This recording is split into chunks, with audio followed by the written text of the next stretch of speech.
على سيدنا ومولانا محمد وعلى سيدنا علي وسيدتنا فاطمة وسيدتنا زينب وسيدنا حسن وسيدنا حسين وعلى آله وصحبه وبارك وسلم. اللهم صل على سيدنا ومولانا محمد صاحب التاج والمعراج والبراق والعلم دافع البلاء والوباء والقحط والمرض والألم اسمه مكتوب مرفوع مشفوع منقوش في اللوح والقلم سيد العرب والعجم جسمه مقدس معطر مطهر منور في البيت والحرم شمس الضحى بدر الدجى صدر العلا نور الهدى كهف الورى مصباح الظلم جميل الشيم شفيع الأمم صاحب الجود والكرم والله عاصمه وجبريل خادمه والبراك مركبه والمعراج سفره وفوق سدرة المنتهى مقامه وقاب قوسين مطلوبه والمطلوب مقصوده والمقصود موجود سيد المرسلين خاتم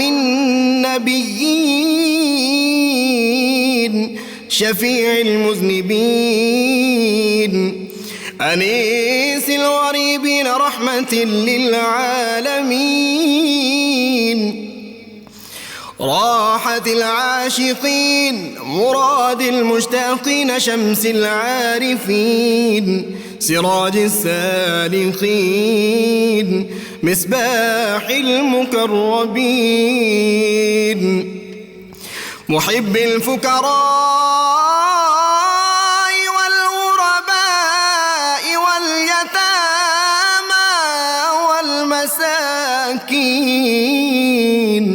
سيد الثقلين نبي الحرمين إمام القبلتين وسيلتنا في الدارين صاحب قاب قوسين محبوب رب المشرقين ورب المغربين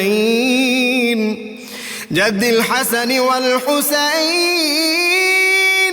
مولانا ومولى الثقلين سيدنا أبي القاسم محمد بن عبد الله نور من نور الله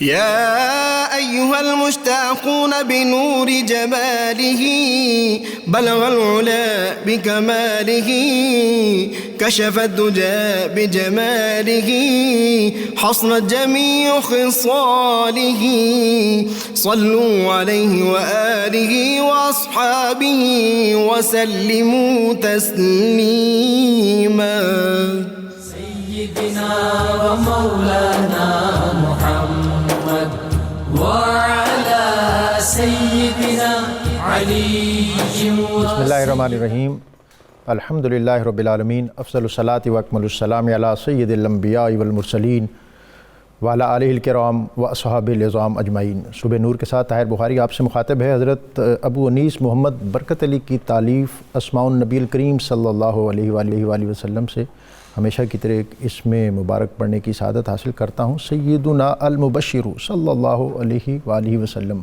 ہمارے سردار خوشخبری سنانے والے، درود و سلام بھیجے اللہ آپ صلی اللہ علیہ وسلم پر، آپ صلی اللہ علیہ وآلہ وسلم کی آل پاک اور صحابہ کرام پر۔ سیدنا ابو ہریرہ رضی اللہ تعالیٰ عنہ سے روایت، حضور نبی کریم صلی اللہ علیہ وسلم نے فرمایا، اللہ تعالیٰ نے ہر پیغمبر کو ایک خاص دعا عطا فرمائی جو ہر نبی نے اس دنیا میں ہی اس سے فائدہ حاصل کر لیا، اور میں نے وہ دعا اپنی امت کی شفاعت کے لیے قیامت کے دن تک محفوظ کر لی۔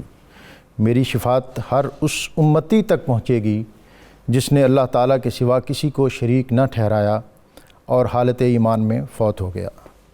اللہ تعالیٰ ہمیں نبی اکرم رسول محتشم صلی اللہ علیہ وآلہ وسلم کی شفاعت سے بہرہ مند فرمائے۔ گر وقت اجل سر تیری چوکھٹ پہ دھرا ہو، جتنی ہو قضا ایک ہی سجدے میں ادا ہو، اور مٹی نہ ہو برباد پسے مرگ الہی، جب خاک اڑے میری تو مدینے کی ہوا ہو۔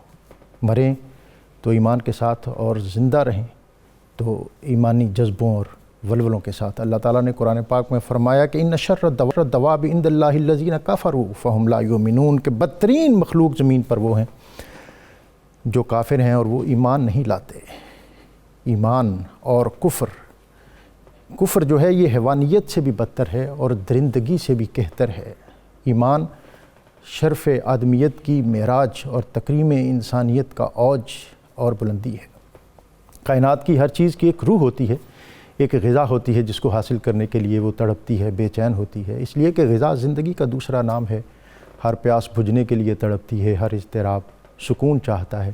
اس دور میں یہ دربدری، یہ مارا ماری، یہ توڑ پھوڑ اس امر پر دلالت کرتے ہیں کہ آج کا انسان مضطرب ہے، اور جب کسی کو غذا نہیں ملتی تو پھر اس کے حواس میں انتشار پیدا ہوتا ہے۔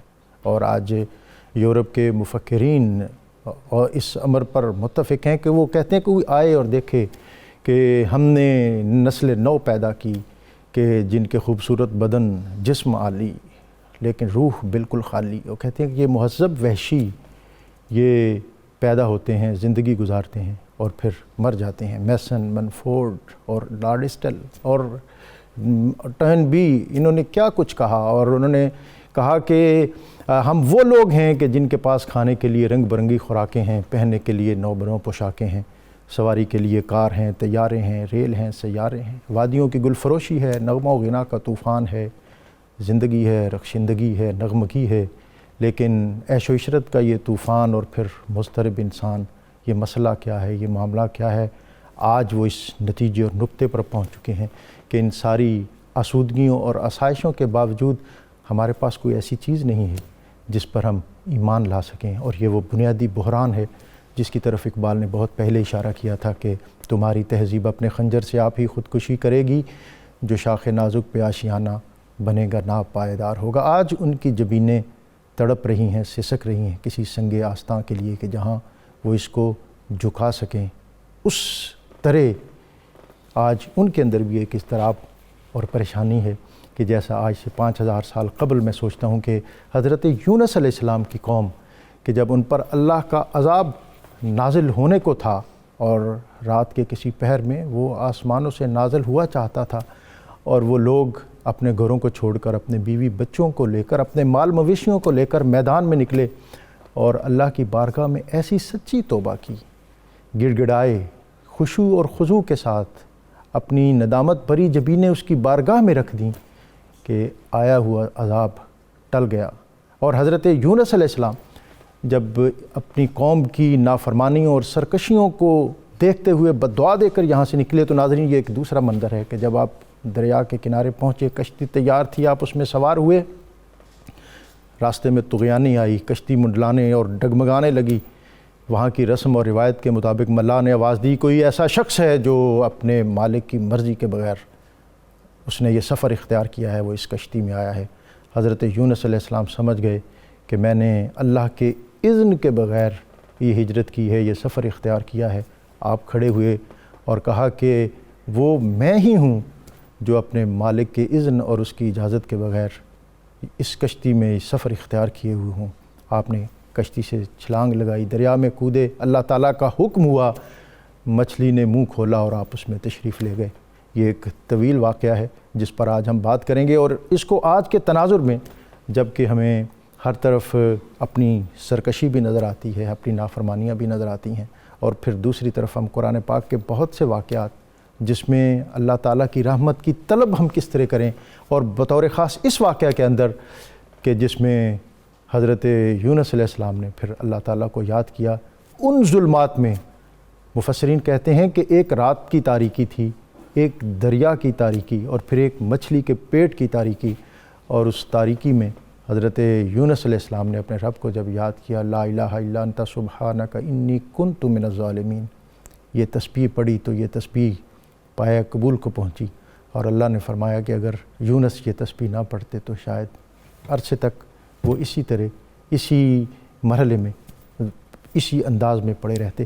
اس واقعہ کی اور حضرت یونس علیہ السلام آپ کا جو دعوت و تبلیغ کا اسلوب تھا، اور قوم کے ساتھ آپ کا جو رابطہ تھا، اور ان کی قوم کا جو طرز عمل تھا، اس سارے کو آج ہم دیکھیں گے، اور اس سے نتیجہ اخذ کریں گے کہ کس طرح ہمیں اپنی ڈائریکشن، اپنی سمت درست کرنی چاہیے، فکری طور پر، عملی طور پر، نظریاتی طور پر، اور کس طرح ہمیں اپنی جو وابستگی، اپنی کمٹمنٹ جو ہے وہ اپنے رب سے اس کو تازہ کرنا چاہیے، اس کو مضبوط کرنا چاہیے، اس کو مؤثر بنانا چاہیے۔ اللہم صلی علی سیدنا و مولانا محمد وعلی سیدنا علی و سیدتنا فاطمہ و سیدتنا زینب و سیدنا حسن و سیدنا حسین وعلی آلہ و صحبہ و بارک وسلم۔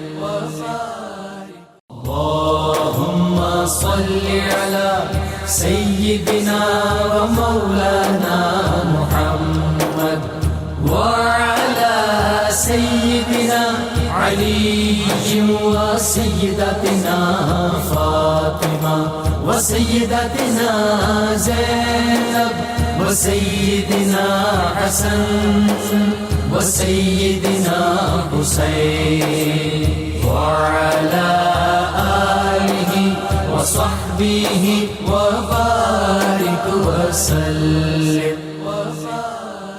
پروفیسر صاحب، آج کا واقعہ حضرت یونس علیہ السلام، آپ کی شخصیت اور یہ واقعہ، اور پھر آج کا تناظر، میں چاہوں گا کہ آپ تعارفی گفتگو فرمائیں، اور اس کے بعد پھر انشاءاللہ ہم سوالات کریں۔ بسم اللہ الرحمن الرحیم۔ اللہم صلی علی محمد کما تحب و ترضی اللہ۔ محترم ڈاکٹر صاحب، اللہ رب العزت اپنے بندوں سے بے حد پیار کرتا ہے۔ سبحان اللہ۔ اس نے ہمیں اپنے دونوں ہاتھوں سے بنایا، خلقت بیدی۔ سبحان اللہ۔ پھر اس نے انسان میں نفخت فیہ من روحی، میں نے اس میں اپنی روح پھونکی ہے، تاکہ جب ہم دنیا میں آئیں تو ہماری زندگی کا ایک ایک سانس اس شکر کے ساتھ وابستہ رہے کہ ہمیں آکسیجن کون دے رہا ہے، ہمارے لیے پانی کون اتار رہا ہے، ہمارے پھل کس کی حرارت دی ہوئی سے پک رہے ہیں۔ تو اللہ تعالیٰ نے ہمیں قرآن حکیم عطا کیا، کیونکہ جب اس نے آدم علیہ السلام کو زمین پر اتارا تو یہ اعلان فرما دیا تھا کہ فَإِمَّا يَأْتِيَنَّكُم مِّنِّي هُدًى فَمَن تَبِعَ هُدَايَ فَلَا خَوْفٌ عَلَيْهِمْ وَلَا هُمْ يَحْزَنُونَ۔ سبحان اللہ۔ میں تمہیں اندھیروں میں بھٹکنے نہیں دوں گا۔ واہ، سبحان اللہ ولی الذین آمنوا یخرجہم من الظلمات الی النور۔ یونس علیہ السلام کے واقعے میں جو ظلمات ثلاث کا ذکر آیا، تین، تو اللہ تعالیٰ فرماتا ہے کہ ان اندھیروں سے نکالنے والا میں ہوں۔ اللہ اکبر۔ والذین کفروا اولیاؤہم الطاغوت یخرجونہم من النور الی الظلمات۔ اللہ کو چھوڑ کر جس کو بھی اپنا ولی بناؤ گے وہ تمہیں روشنی سے اندھیروں میں لے جائے گا۔ اللہ رب العزت نے ہمیں یہ نور عطا کرنے کے لیے، یہ روشنی عطا کرنے کے لیے انبیاء علیہ السلام کے واقعات بھی عطا فرمائے۔ قرآن جو مخلوق خدا کے لیے، اللہ کے بندوں کے لیے شفا ہے، ہدایت ہے، رحمت ہے، جس کا ایک ایک حرف بندے کی روح میں ایسا نو رس گھول رہا ہے کہ اس کی لذت اور شیرینی کا ہم اندازہ ہی نہیں لگا سکتے۔ تو سیدنا حضرت یوسف علیہ السلام کا قصہ بھی قرآن کریم میں، سورہ صافات میں، یونس میں، انبیاء میں، دیگر صورتوں میں بھی آپ کا ذکر آیا۔ تو وہ محض قصے کے طور پر تو ہے نہیں۔ اللہ تعالیٰ اپنے پاک کلام میں جب کوئی قصہ لاتا ہے تو اس میں ہماری عبرت کے، نصیحت کے سامان ہوتے ہیں۔ یقیناً آج جن حالات سے ہم گزر رہے ہیں اس میں اس وقت 92 کا قوم کے سامنے حضرت یونس علیہ السلام کا ذکر رکھنا ان کو ایک رہنمائی دے رہا ہے۔ یقیناً یہ اتنا اہم فریضہ ہے کہ آج جن حالات سے ہم گزر رہے ہیں اور ہر شخص پر ایک خوف مسلط ہے، اس میں سیدنا حضرت یونس علیہ السلام جو حضرت ابراہیم علیہ السلام کی اولاد میں ہیں، حضرت یعقوب علیہ السلام کے بیٹے حضرت بنیامین کے ہیں، اولاد میں سے ہیں، اللہ تعالیٰ نے انہیں موصل کے علاقے نینوا میں ہدایت کے لیے بھیجا۔ یہ آج کے عراق میں؟ جی آج کا عراق ہے، عراق کا دجلہ کے کنارے، ایک طرف یہ بستی ہے، دوسری طرف اور آبادیاں ہیں۔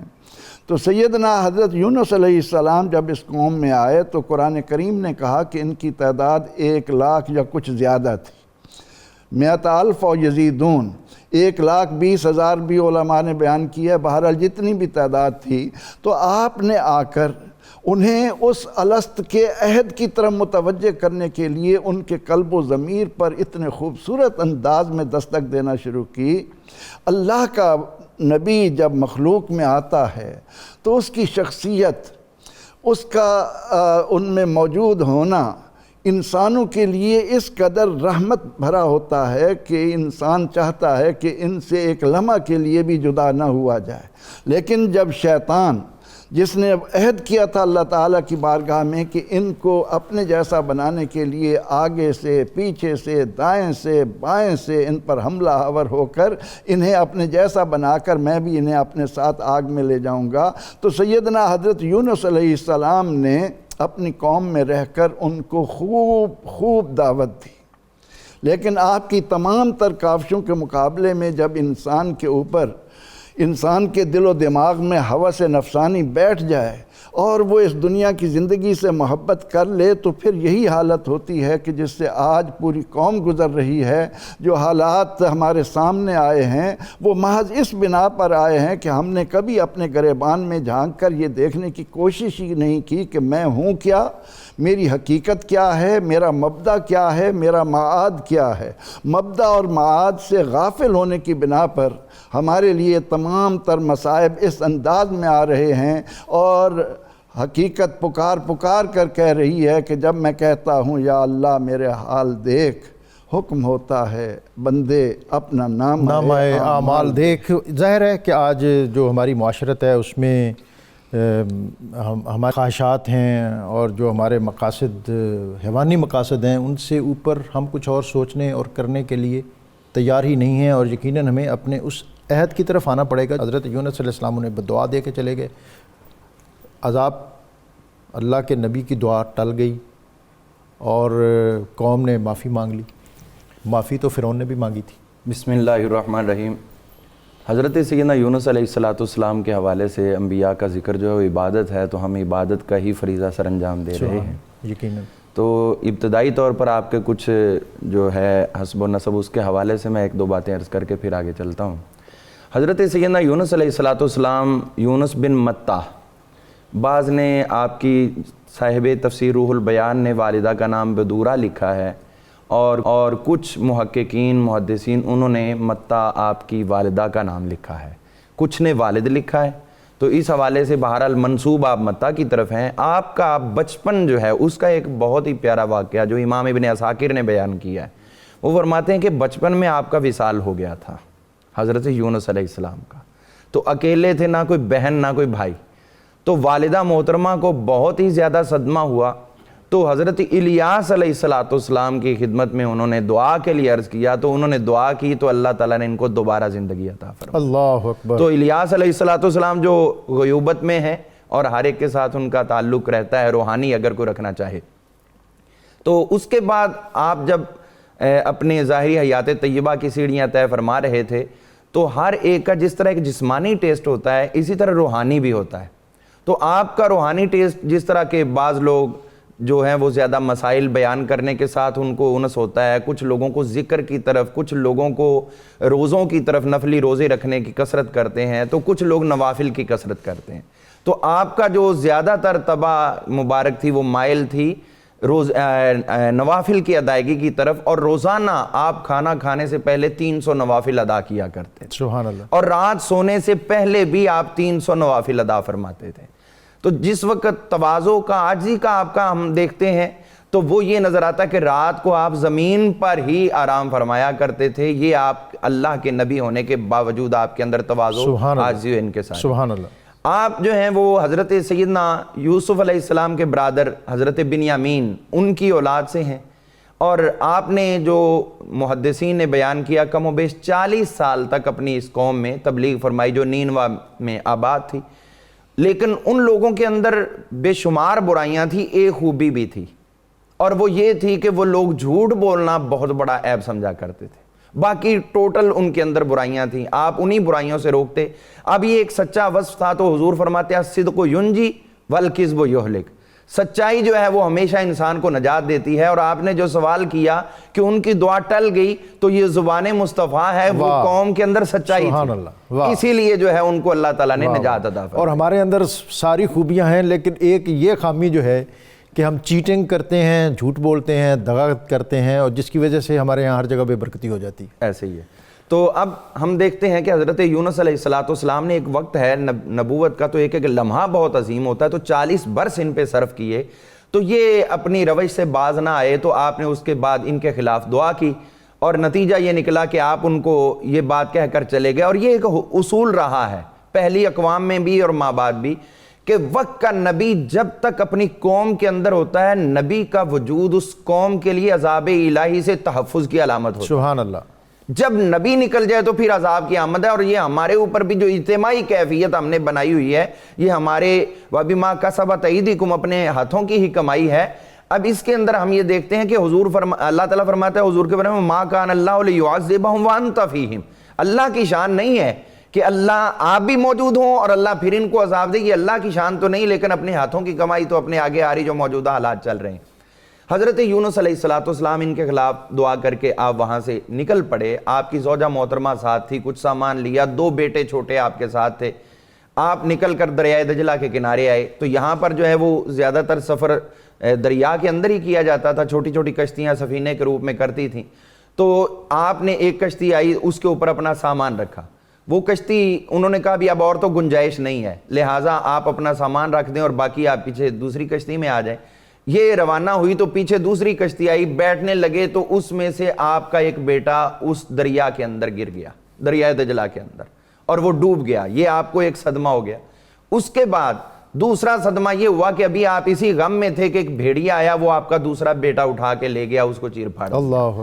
یہ ساری کیفیات آپ نکلے تھے، کسی نے یہ بات آپ کو بتائی؟ کچھ لوگ تو جو ہے ابلیس کی طرف اس کی نسبت کرتے ہیں، بہرحال کسی نے آپ کو بتائی کہ جو آپ نے عذاب کی ان کو وعید سنائی تھی وہ عذاب ان کے اوپر نہیں آیا۔ اور وہ کیوں نہیں آیا؟ اب ہم اس بات کی طرف آتے ہیں کہ جب انہوں نے یہ دیکھا صبح اٹھ کے کہ حضرت یونس علیہ السلام موجود نہیں ہیں، اور وہ جانتے تھے کہ آپ سچے، سچے تو سب ہیں لیکن سب میں سے سچے حضرت یونس علیہ السلام۔ تو حضرت یونس علیہ السلام آپ جب نکل گئے ہیں تو اب ان کو یاد آیا کہ ہمیں وہ جو عذاب کی خبر دے کے گئے ہیں وہ ہم پہ آ کے رہے گا۔ اب یہ ہے توبہ کا در جو آج بھی ہمارے لیے کھلا ہے۔ میڈیا چینل اپنا کردار ادا کر رہے ہیں، حکومت بھی اپنا بہت حد تک کردار ادا کر رہی ہے، لیکن عوام کیا کر رہی ہے؟ یہ عوام کو سیکھنا چاہیے حضرت یونس علیہ السلام کی قوم سے، اور یہی بات اللہ تعالیٰ نے ارشاد فرمائی تھی کہ کیوں نہیں ایسی قومیں جو اللہ تعالیٰ کی طرف توبہ کریں، سوائے حضرت یونس علیہ السلام کی قوم نے جو انہوں نے توبہ کی تو اللہ تعالیٰ نے ان کے اوپر اپنی رحمت فرما دی۔ تو کیوں نہیں ہم بھی ایسا بنتے کہ ہم جو ہے وہ اللہ کے حضور اپنی جبین نیاز ہم کریں اور اپنے گناہوں سے تائب ہوں، اور الٹا یہ کہ ہم نے ذخیرہ اندوزی کرنا شروع کر دی، چیزوں کی مہنگائی کر دی، آٹا مہنگا کر دیا، باتیں حکومت کو کریں گے، کردار اپنا ہے۔ اب ان کا ڈاکٹر صاحب دیکھیے طریقہ کار کیا تھا، انہوں نے ماؤں سے شیرخوار بچے الگ کر دیے، جانور جو ہیں ان کو بھی الگ کر دیا، ان کے بچوں سے بھی دور دور کر دیا، یہ جب معافی کے لیے نکلے، معافی کے لیے، اور انہیں یقین ہو گیا کہ حضرت یونس علیہ السلام چونکہ اب یہ بستی چھوڑ کے جا چکے ہیں، اب ان کی جو دعا اور بدعا اس کا عملی منظر اور مظہر وہ لازمی اور یقینی وہ لازمی اور عذاب نظر آ رہا ہے، اور آج یہ کیفیت عذاب آ چکا ہے، وہ ان کو نظر آ رہا ہے اور وہ تائب ہو رہے ہیں، اور ہماری عادت ہے اور ہم اس کو انجوائے کر رہے ہیں، اور پھر جو اس کا نتیجہ ہے وہ اللہ تعالیٰ ہم سب کے اوپر رحمت فرمائے۔ اور انہوں نے کیا کیا، وہ رو رہے ہیں، اتنا چیخ رہے ہیں، چیخو پکار کر رہے ہیں، واویلا کر رہے ہیں، بچے رو رہے ہیں، جانور رو رہے ہیں، عورتیں رو رہی ہیں، بلا امتیاز ہر ایک رو رہا ہے۔ یہ وقت کے نبی کی ایک نگاہ کرم پھرنے کا ان کے اوپر اثر ہے۔ اللہ، میں علامہ صاحب دوبارہ آپ سے اسی پر بات کروں گا، میں ڈاکٹر صاحب کو شریک گفتگو کرنا چاہوں گا۔ ابتلا اور آزمائش، اور یہ اس کے منظر ہم وہاں دیکھ رہے ہیں، اور حضرت یونس علیہ السلام بستی چھوڑ کے جا چکے ہیں، اور قوم جو ہے وہ اللہ رب العزت کی بارگاہ میں اپنی جبین نیاز جھکانے کی طرف روانہ ہے، اور پھر اللہ نے کس طرح ان کی جو مناجات ہیں ان کو اپنی بارگاہ میں قبول کیا، اور آج ہمیں کس طرح کس صدق کے ساتھ اللہ کی بارگاہ میں جانا چاہیے، اور انہوں نے جو تلافی معافات ہے اس کا کیا اہتمام کیا۔ کہتے ہیں کہ اگر کسی گھر کی دیوار میں کوئی ایک پتھر بھی تھا تو انہوں نے وہ دیوار گرا دی، اور پتھر کسی کا ناجائز دیا ہوا تھا تو وہ بھی ان کو واپس کیا۔ اور ہم معافی مانگتے ہیں کہ جو کسی کا لیا ہوا ہے، جو کسی کا دبایا ہوا ہے، جو دھونس ہے، دھاندلی ہے، وہ ساری اپنی جگہ برقرار رہے، اور وقتی طور پر جو زبان کی حد تک معافی کا اعلان کرتے ہیں لیکن اعمال اپنی جگہ اسی طرح برقرار ہیں۔ ایسی صورت میں کیا ہوگا اور کیا ہو سکتا ہے؟ بسم اللہ الرحمن الرحیم۔ بہت شکریہ۔ دو تین پہلو ہیں جو جس طرف آپ نے اشارہ کیا ہے۔ ایک تو یہ ہے کہ معافی اس صورت میں ملتی ہے کہ جب بندہ اپنی غلطی کا اعتراف کرے اور تسبیح اور استغفار کی طرف رجوع کرے تو پھر معافی ملتی ہے۔ ایک آدمی ذخیرہ اندوزی کر کے اگر معافی مانگتا ہے تو اس کی معافی قبول نہیں ہوتی۔ کسی نے کہا تھا کہ رشوت کے نوٹ پائے تو حج کا سفر کیا، ہاں جی، دیکھو گناہ گار نے جنت خرید لی۔ اور بڑی اچھی بات وہ لکھی واصف علی واصف نے کہ ظلم کے پیسے سے محلات کھڑے کر کے اس کی پیشانی پر ھذا من فضل ربی لکھنا بذات خود ظلم ہے۔ تو ہمیں، اور یہ بھی وہ آپ جیسے جو صاحب ذوق ہیں وہ کہتے ہیں کہ جام میں توبہ شکن، توبہ میری جام شکن، سامنے ڈھیر ہیں ٹوٹے ہوئے پیمانوں کے۔ واہ کیا بات۔ اگر ہم دیکھیں نا تو جب بھی کوئی آزمائش آتی ہے، دو تین پہلو ہیں۔ آزمائش آتی ہے تو انسان کا رویہ کیا ہوتا ہے، آزمائش پھر عذاب کب بنتی ہے، اور ایک مسلمان کے لیے آزمائش میں کیا حکمتیں ہو سکتی ہیں، ممکن ہے۔ یہ تین علیحدہ چیزیں ہیں۔ میں پہلی چیز کو لیتا ہوں کہ ابتلا میں انسانی رویے کیا ہوتے ہیں۔ اللہ تعالیٰ نے قرآن پاک میں سورہ اعراف میں ارشاد فرمایا وَقَطَّعْنَاهُمْ فِي الْأَرْضِ أُمَمًا، کہ ہم نے زمین میں مختلف گروہ بنا دیے۔ منہم الصالحون، کچھ اس میں سے نیک ہیں، ومنہم دون ذالک، کچھ وہ ہیں جو نیکوکاروں کے درجے سے کم ہیں، گناہ گار ہیں۔ وَبَلَوْنَاهُمْ بِالْحَسَنَاتِ وَالسَّيِّئَاتِ لَعَلَّهُمْ يَرْجِعُونَ، اور ہم نے ان کو نیکیوں کے ذریعے سے بھی آزمایا اور برائیوں کے ذریعے سے بھی آزمایا تاکہ وہ واپس آ جائیں۔ اور یہ دنیا تو پھر آزمائش کا گھر ہے۔ اللہ تعالیٰ نے سورہ ملک میں ارشاد فرمایا الذی خلق الموت والحیات لیبلوکم ایکم احسن عملا، زندگی اور موت ہے ہی اس لیے کہ اللہ آزمانا چاہتا ہے کہ حسن عمل کے اعتبار سے تم میں سے کون بہتر ہے۔ یعنی سادہ عمل پہ گزارا نہیں ہوگا، سادہ عمل نہیں ہے، حسن عمل۔ واہ۔ تو اب ویسے حسن جس رنگ میں ہوتا ہے، جہاں ہوتا ہے، اہل دل کے لیے سرمایہ جہاں ہوتا ہے، واہ واہ۔ تو وہ عمل کا حسن ہو، کردار کا ہو، اخلاق کا ہو۔ اب ہم دیکھتے ہیں قرآن پاک کی روشنی میں جب کوئی آزمائش آتی ہے تو انسان کیا رد عمل دیتا ہے، ایک مومن اور ایک کافر کیا رد عمل ہو سکتا ہے۔ اللہ تعالیٰ نے اس کا تذکرہ کرتے ہوئے سورہ حامیم السجدہ میں ذکر فرمایا وَإِذَا أَنْعَمْنَا عَلَى الْإِنسَانِ، جب ہم انسان پر انعام کرتے ہیں، أَعْرَضَ وَنَأَىٰ بِجَانِبِهِ، وہ رخ موڑ لیتا ہے، نعمتوں میں کھو جاتا ہے اور ایک طرف ہو کے چل پڑتا ہے، رب سے منہ موڑ لیتا ہے۔ وَإِذَا مَسَّهُ الشَّرُّ فَذُو دُعَاءٍ عَرِيضٍ، اور جب کوئی آزمائش پہنچتی ہے، تکلیف پہنچتی ہے تو پھر لمبی لمبی دعائیں مانگنا شروع کر دیتا ہے۔ یہ انسانی رویہ ہے، انسانی رویہ ہے، انسانی فطرت ہے۔ ایک اور جگہ پر ارشاد فرمایا اللہ تعالیٰ نے، یہ سورہ بنی اسرائیل ہے، ارشاد ہوتا ہے وَإِذَا أَنْعَمْنَا عَلَى الْإِنسَانِ، جب ہم انسان پر انعام کرتے ہیں تو وہی رویہ ہے، أَعْرَضَ وَنَأَىٰ بِجَانِبِهِ، رخ موڑ لیتا ہے اور ایک طرف ہو کے چل پڑتا ہے۔ وَإِذَا مَسَّهُ الشَّرُّ، اور جب اس کے اوپر مصیبت آتی ہے، تکلیف آتی ہے تو إِنَّهُ كَانَ يَئُوسًا، تو وہ بے حد مایوس ہو جاتا ہے۔ ایک طرف یہ ہے کہ تکلیف، حضرت عبد القادر جیلانی غوث اعظم فرماتے ہیں کیسے پتہ چلے گا کہ یہ آزمائش عذاب ہے یا آزمائش ہے؟ تو وہ فرماتے ہیں اگر رخ اللہ کی طرف مڑ جائے تو وہ پھر آزمائش ہوگی، اور اگر رخ اللہ سے مڑ جائے تو پھر عذاب ہوگا۔ یعنی یہ مرحلہ اور زیادہ دوری کا باعث اور زیادہ دوری کا باعث ہے۔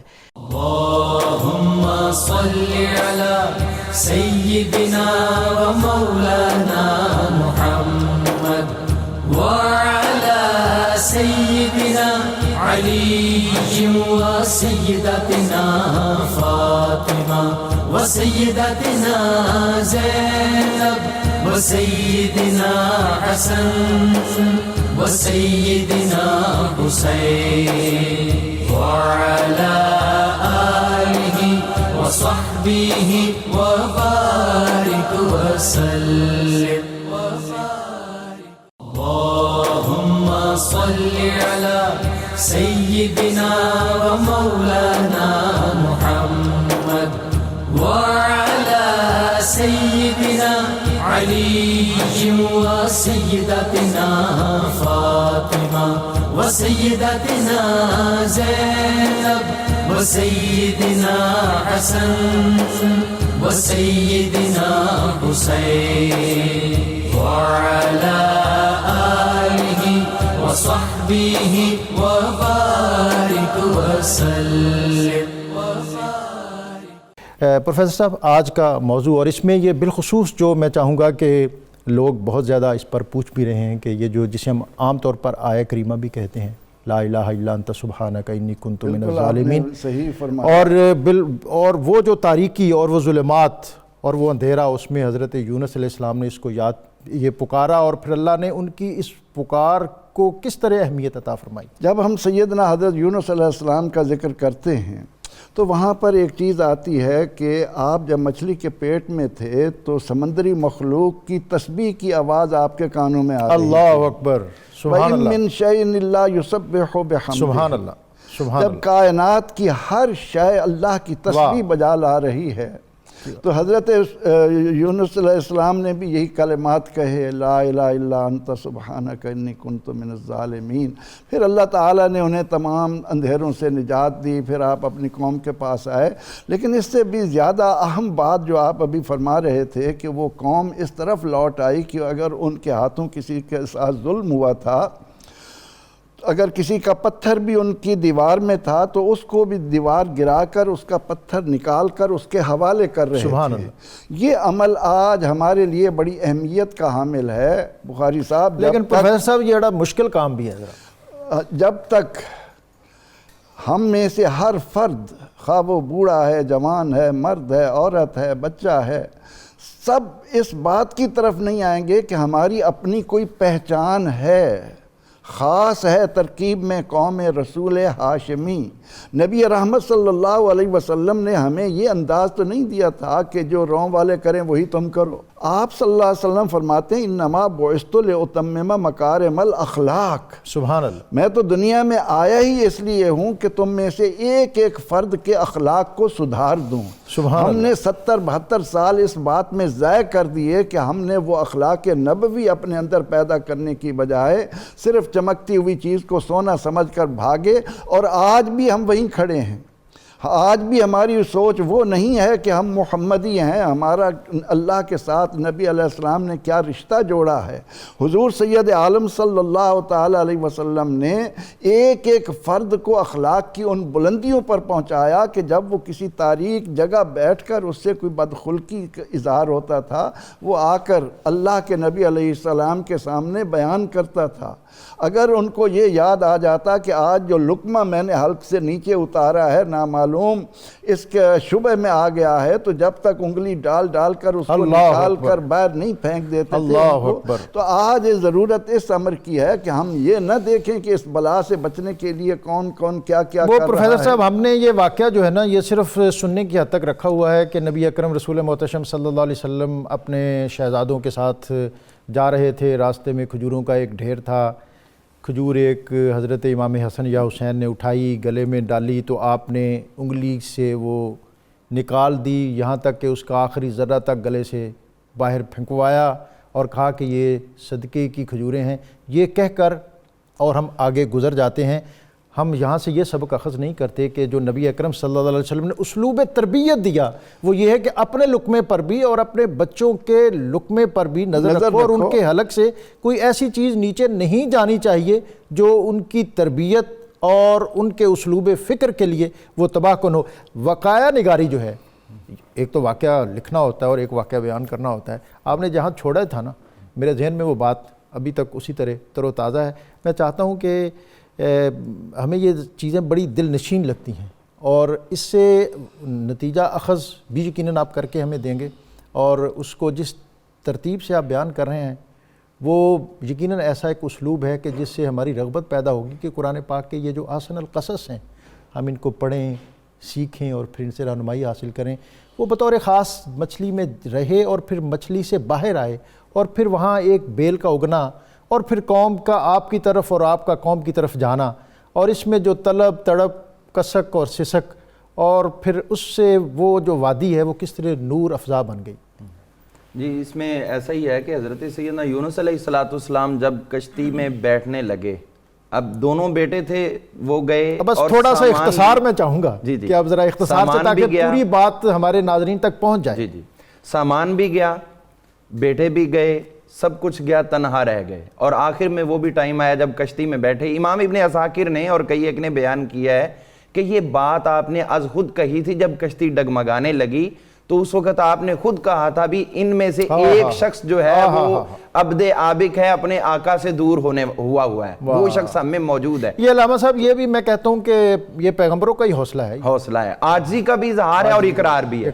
تو اب یہ جو بات ہے کہ آپ نے از خود کہا، تو لوگوں نے پھر پوچھا کہ اگر ایسی بات ہے تو آپ بتائیں، چہرے پر نور نبوت ہو، حسن خوبصورتی رعنائی ہو، آپ نے کہا کہ وہ میں ہوں، اور پیغمبروں کا خاندان ہو۔ انہوں نے کہا کہ میں ہوں۔ لوگ کہنے لگے نہیں حضرت یہ کیسے ہو سکتا ہے، آپ کا اتنا حسین چہرہ، آپ کیسے غلام ہو ہی نہیں سکتے، تو پھر بھاگنا تو بعد کا مسئلہ ہے۔ آپ نے فرمایا نہیں میں ہوں۔ جب یہ بات بڑھی تو پھر انہوں نے کہا کہ چلو ہم قرآن اندازی کرتے ہیں۔ قرآن اندازی کی گئی تو آپ کا ذکر قرآن نکلا، دوسری دفعہ بھی نکلا، اللہ حاضل قیاس، تیسری دفعہ کی بھی کچھ روایت ملتی ہے، اس کے بعد آپ کو پانی کے اندر ڈال دیا گیا۔ اب ان نیچے جو آباد مخلوق ہے پانی کے اندر، ان میں سے مچھلی، اس کا نام تھا امبر۔ یہ مچھلی جو ہے اللہ نے حکم دیا کہ تم جلدی پہنچو، اور ایک روایت میں آتا ہے کہ پہلے ایک مچھلی کو کہا گیا کہ جاؤ یونس علیہ السلام آنے والے ہیں، تو وہ لرز گئی، یا اللہ جیسے ہی وہ میرے اندر آئیں گے تو کہیں شان نبوت میں نقصان پہنچانے کی غلطی نہ ہو جائے، تو اللہ نے اس کو روکا اور دوسری کو بھیجا، اس کا نام تھا امبر۔ اب جب آپ آئے تو اس نے آپ کو اپنے جسم کے اندر جگہ دی، اور حضرت یونس علیہ السلام کے اس واقعے کے اندر بھی ایک حکمت تھی کہ آپ نے خود عرض کیا تھا یا اللہ میں ایسی جگہ پہ سجدہ کرنا چاہتا ہوں جہاں کوئی اور نہ کر سکے، تو پھر اللہ تعالیٰ نے ان کے لیے یہ اچھا میں علامہ صاحب یہاں تھوڑی سی ایک بات اور بھی کر لوں کہ فزیکل لا تو یہ ہے کہ جو چیز مچھلی کے پیٹ میں گئی پھر اس کا زندہ رہنا، آگ میں جو چیز جائے پھر اس کا بچنا، یہ بندے کے اپنے بس میں نہیں ہے، جس کے گلے پر چھری چلے اور پھر اس کا حلق بچ جانا، تو یہ فزیکل لا جن چیزوں کو آج ہم اقلیت کے پیمانے پر ماپتے ہیں اور پھر ہم وہاں سے آگے گزرنے کی چونکہ ہمت نہیں ہے تو اٹک جاتے ہیں اور یہیں پر ہم پھنس جاتے ہیں۔ تو یہ جو اللہ تعالیٰ نے اعزاز اور امتیاز ہمارے انبیاء کو عطا کیے، اس میں یہ ایک بہت اہم بات جو آپ فرما رہے ہیں، تو اس میں یہ بات بھی ہے کہ حلق سے نیچے تو ہم اپنی مرضی سے اتار سکتے ہیں، اندر کا پروسیجر وہ اللہ کے حکم سے ہے، وہ ہم نہیں اس کو روک سکتے۔ اب یہاں پہ امام ابن جوزی نے یہ نقطہ واضح کیا، المنتظم فی تاریخ الامم تاریخ الملک والامم، یہ آپ کی بہت بڑی کتاب ہے تاریخ کے حوالے سے ابن جوزی کی، اس کی پہلی جلد کے اندر آپ نے یہ مسئلہ واضح کیا ہے۔ آپ نے فرمایا کہ اللہ نے خود حضرت یونس علیہ السلام کی حفاظت کے لیے اس مچھلی کو وحی فرمائی، سبحان اللہ، اور اس کو فرمایا کہ تمہارے جسم کے اندر حضرت یونس علیہ السلام آگے، ان کا جسم اس پہ اثر نہیں پڑنا چاہیے، اور یہ کہا رب نے، اور اس کے بعد چونکہ ایک نظامی انہضام بھی اللہ نے پیدا کیا تو اس کو روک بھی اللہ نے دیا، اور 40 دن تک بروایت بعض جتنے دن بھی نہ مچھلی نے کچھ کھایا، کھائے بغیر زندہ رہی، اور نہ حضرت یونس علیہ السلام نے کچھ کھایا اور وہ بھی کھائے بغیر زندہ رہے۔ یہ 1 ذی الحج کی تاریخ سے ان کا سلسلہ شروع ہوا اور 10 محرم تک گیا۔ حضرت یونس علیہ السلام اندر موجود ہیں، اب آہستہ آہستہ جو اثرات ہوئے تو وہی اللہ تعالیٰ کی مناجات کریں، فرشتے کہیں اللہ تعالیٰ سے یا اللہ یہ آواز تو یونس علیہ السلام کی ہے لیکن وہ پہلے والی نہیں ہے، بڑی کمزور نحیف و نزار آواز ہے۔ تو اللہ تعالیٰ نے فرشتوں سے فرمایا کہ میرے یونس علیہ السلام مچھلی کے پیٹ کے اندر ہیں، وہاں سے وہ ندا دے رہے ہیں۔ اللهم صل على سيدنا ومولانا محمد وعلى سيدنا علي وسيدتنا فاطمة وسيدتنا زينب وسيدنا حسن وسيدنا حسين وعلى آله وصحبه وبارك وسلم۔ اللهم صل على سيدنا ومولانا محمد وعلى سيدنا علي وسيدتنا فاطمة وسيدتنا زينب وسيدنا حسن وسيدنا حسين وعلى آله وصحبه وبارك وسلم۔ پروگرام کے اختتام پر کتاب الشفاء کا نسخہ حضور نبی اکرم رسول محتشم صلی اللہ علیہ وسلم نے فرمایا کہ اگر موسمی حالات کے باعث کسی کی آنکھوں میں کسی قسم کی کوئی تکلیف ہو تو اسے چاہیے کہ آنکھوں پر ٹھنڈے پانی سے زیادہ چھینٹے مارے، انشاءاللہ اللہ شفا دے گا۔ باب مدینۃ العلم حضرت علی المرتضیٰ کرم اللہ تعالی وجہ الکریم کا قول مبارک ہے، اے انسان تو موت کو کیوں کر بھولتا ہے حالانکہ اس کے نشان تجھے ہر وقت موت کی یاد دلا رہے ہیں۔ میں اپنے مہمانوں کے شکریہ کے ساتھ کہ ان کی بہت پرمغز گفتگو یقیناً اس نے ہمارے قلوب و اذہان کو مزین اور آراستہ کیا، اور آج کل کے حالات میں یقیناً اللہ رب العزت کی بارگاہ میں دعا کرنا اور ہاتھ اٹھانا یہ بہت ضروری ہے۔ میں اختتام پر پروفیسر محمد سعید احمد خان صاحب سے درخواست کروں گا کہ حضرت یونس علیہ السلام کی خصوصی دعا اللہ کی بارگاہ میں ہم سب کے ساتھ۔ حضرت سعد بن ابی وقاص رضی اللہ عنہ بیان کرتے ہیں کہ حضور نبی کریم رحمت عالم صلی اللہ علیہ وسلم نے ارشاد فرمایا کہ جب کوئی بندہ مومن اپنی کسی تکلیف اور پریشانی کے موقع پر وہ دعا مانگتا ہے جو حضرت یونس علیہ السلام نے مچھلی کے پیٹ میں مانگی تھی تو اسے ضرور شرف قبولیت حاصل ہوتا ہے۔ سبحان اللہ۔ آپ علیہ السلام کی دعا کیا ہے؟ لا الہ الا انت سبحانک انی کنت من الظالمین، سورہ انبیاء آیت نمبر 87۔ تیرے سوا کوئی معبود نہیں، آمین۔ تیری ذات پاک ہے، بے شک میں ہی اپنی جان پر زیادتی کرنے والوں میں سے تھا۔ آئیے آمین۔ اب ہم اس دعا کے وسیلہ سے اللہ آمین۔ رب العزت کے حضور دعا مانگتے ہیں۔ آمین۔ اے ہمارے پروردگار عالم، حضرت یونس علیہ السلام کی ذات پاک کے وسیلے سے اور ان کی تیری بارگاہ میں کی جانے والی دعاؤں اور بالخصوص اس مذکورہ دعا کے وسیلے سے کورونا وائرس کی اس وبا کو دور فرما۔ آمین۔ جو اس مرض میں مبتلا ہیں ان کو شفا عطا فرما۔ آمین۔ اے پروردگار، ہم تمام بیماریوں خصوصاً کورونا وائرس سے تیری پناہ چاہتے ہیں۔ آمین۔ اے اللہ، ہمارے والدین، بیوی بچوں، بہن بھائیوں، دوست احباب، ملک پاکستان، عالم اسلام اور تمام دنیا کے انسانوں کو حضور سید عالم رحمت عالم صلی اللہ علیہ وسلم کے صدقے سے محفوظ فرما۔ آمین۔ اے ہمارے پروردگار عالم، ساری عظمتیں تیرے لیے، ہر طرح کی کبریائی صرف تجھ ہی کو زیبا ہے۔ تو بندوں سے بے حد پیار کرنے والا ہے۔ ہمارے گناہوں پر، ہماری خطاؤں پر ہمارا مواخذہ نہ فرما۔ اے اللہ، تجھے تیری شان کبریائی کا واسطہ، تجھے تیری عظمتوں کا واسطہ، اے اللہ، تو نے اپنے نیک بندوں کے صدقے میں ہمیشہ اپنی مخلوق پر رحم فرمایا۔ ہمیں بھی اپنے محبوب کریم صلی اللہ علیہ وسلم، آپ کے جانثار صحابہ، اس امت کے تابعین، اولیاء، صلحاء کے صدقے میں اس مصیبت سے نجات عطا فرما۔ اے اللہ ہم خطا کار ہیں، تو بندوں سے پیار کرنے والا ہے، تو اپنے بندوں کی اٹھے ہوئے ہاتھوں کو خالی نہیں لوٹاتا۔ اے اللہ تو کریم ہے، ہم نے اس وقت تجھ کریم کے آگے دامن پھیلا رکھا ہے، ہماری جھولی رحمت سے بھر دے، ہمارا مواخذہ نہ کر، ہم اس قابل نہیں ہیں، ہم یہ عذاب برداشت نہیں کر سکتے۔ اے اللہ ہم اپنی خطاؤں پر، اپنے جرموں پر، اپنے گناہوں پر تجھ سے صدق کے دل سے دعا مانگتے ہیں۔ اے اللہ ہم سب کی توبہ قبول فرما، ہم سب کی توبہ قبول فرما۔ اللهم صل على سيدنا ومولانا محمد وعلى سيدنا علي وسيدتنا فاطمة وسيدتنا زينب وسيدنا حسن وسيدنا حسين وعلى آله وصحبه وبارك وسلم۔